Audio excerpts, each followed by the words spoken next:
Hola, anem a començar la primera setmana de treball. És força senzill, només es tracta de que ens coneguem i us conegueu. A la metodologia PBL, tant en projectes com en problemes, es tracta de fer un treball en grup, amb un tutor i amb uns elements que ja anem veient al llarg d'aquest temps. És important que ompliu l'enquesta que veieu en aquesta pàgina del model, perquè a través de l'enquesta és on es podran muntar els diferents grups de treball. En principi, com a tutors, farem una proposta de grups que es podran modificar, podeu estar d'acord o no, si us coneixeu amb uns amb altres, o si teniu algunes afinitats que veieu, però és important que es creïn aquests grups.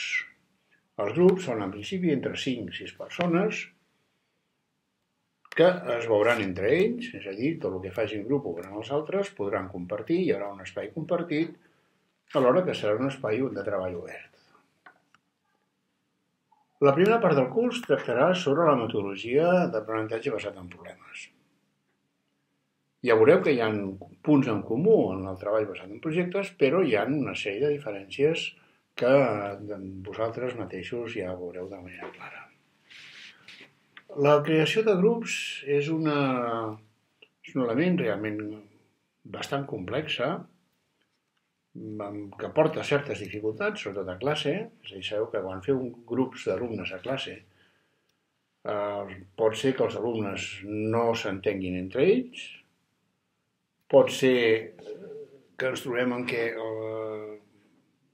no sabem si agrupar alumnes més bons per un costat o alumnes menys amb un altre, o fer grups més heterogenis, si tenim en compte la diversitat d'interessos.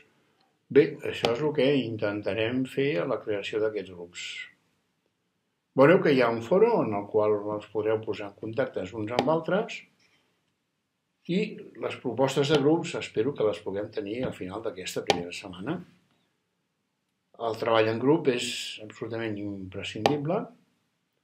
Veureu que, en principi, de la trentena llarga de professors que estan apuntats en el curs, sempre hi haurà alguns que el deixaran per diferents raons, perquè no tindran temps, que el troben massa difícil, per les condicions que sigui, però espero que siguin al mínim. Veureu que el treball en grup hi ha la proposta de que hi hagi un contacte entre els membres del grup. Seria interessant que la interacció entre els membres sigui màxima i que hi hagi una sèrie de reunions amb el professor, amb el tutor, en aquest cas personalment seré jo, almenys setmanalment, perquè es puguin discutir, es puguin veure diferents elements.